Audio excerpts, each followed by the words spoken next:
Hari ini kita merayakan Waisak di BTNI.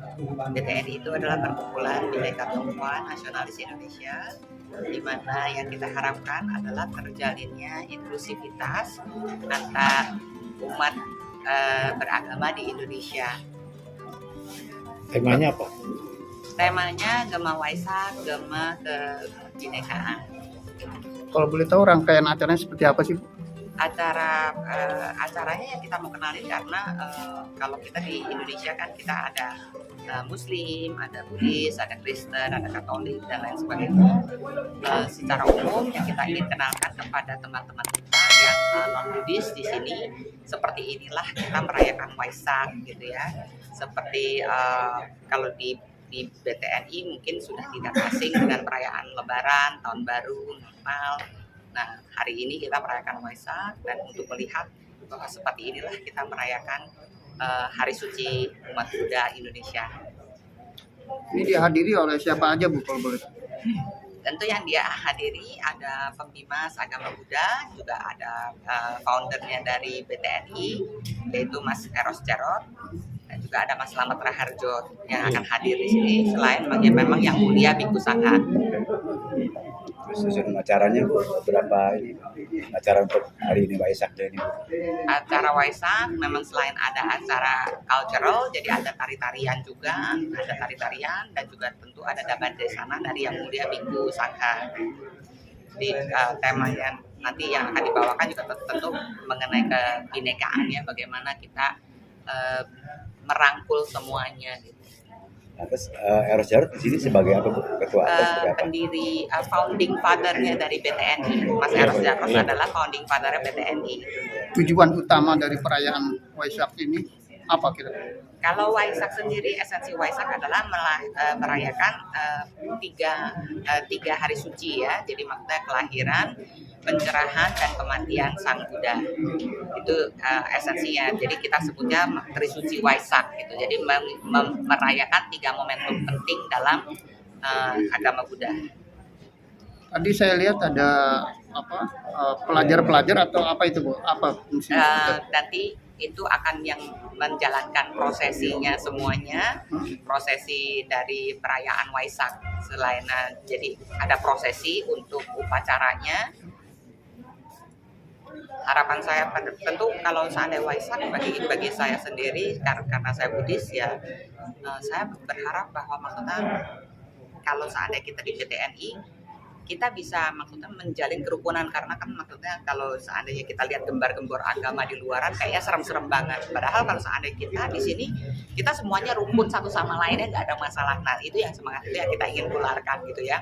Maksudnya di sini juga nanti hadir juga teman-teman saya yang Muslim, ada yang Kristen, ada yang Katolik gitu. Jadi janganlah percaya gembar-gembor dengan isu agama yang maksudnya seperti mau memecah belahkan, tapi lihatlah kondisinya kita di sini, kita rukun dan sama-sama maksudnya bersahabat satu Ya, ini kan salah satu bentuk ya kebersamaan kita sama warga bangsa dengan kebinekaannya ya. Artinya gini, Waisak ini kan memberikan satu ruang pada warga bangsa ini, salah satunya warga yang beragama Buddha ya, untuk bisa mengikuti jejak Sang Gautama ya, Siddhartha Gautama untuk berbuat kebaikan. Dan hal ini kan tidak ada salahnya kalau kita support bersama, walaupun saya bukan seorang beragama Buddha atau beragama Buddha, tapi saya menganggap bahwa kayak perayaan Waisak ini memang menjadi penting ya, menjadi penting untuk kita sama-sama rayakan, karena di sini khususnya di GBN ini setiap perayaan agama itu kita rayakan, dan salah satunya juga dalam hal ini kan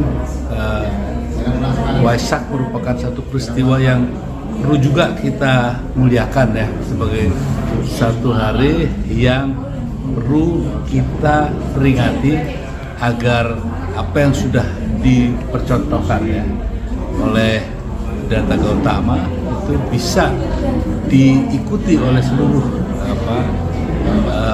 kaum Buddhis ya. Juga bukan hanya itu, saya juga banyak belajar dari ajaran-ajaran Siddhartha Gautama yang mengajarkan dharma kepada kita, dan bagaimana kita harus berbuat baik dan tidak menyakiti orang, harus mau berbagi, kasih sayang dan seterusnya. Terus untuk rasa menyatunya antara Bhinneka Tunggal Ika dalam hal ini bagaimana menyikapi dari Mas Eros Djarot sendiri?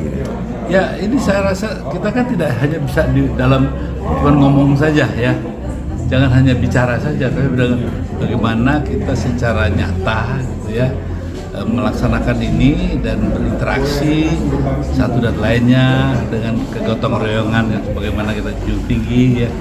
Ya kita boleh berbeda, tapi tetap satu nusa, satu bangsa, satu bahasa, dan ini harus kita junjung tinggi.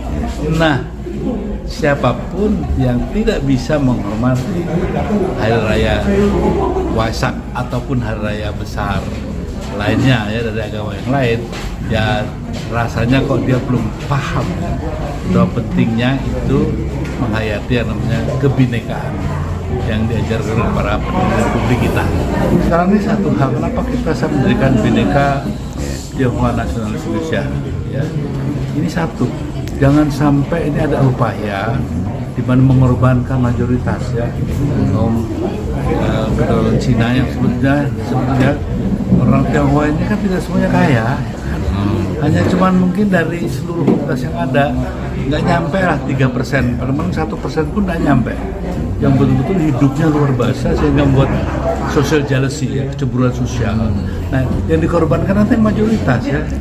Bagaimana nanti kan wah Cina ini semua, nih. Padahal orang yang 1% itulah yang bahkan nggak nyampe 1% gitu ya, hanya baru menggelintir orang, tapi bisa mengorbankan suku ataupun peranakan Tionghoa yang segitu besar, yang mereka tuh banyak yang lebih nasionalis ya. Saya punya teman-teman yang keturunan Tionghoa yang nasionalisme nggak perlu diragukan ya. Nah ini yang perlu dijaga ya, jangan sampai mau lihat Chinese yang nggak punya, pergi ke Singkawang deh ya.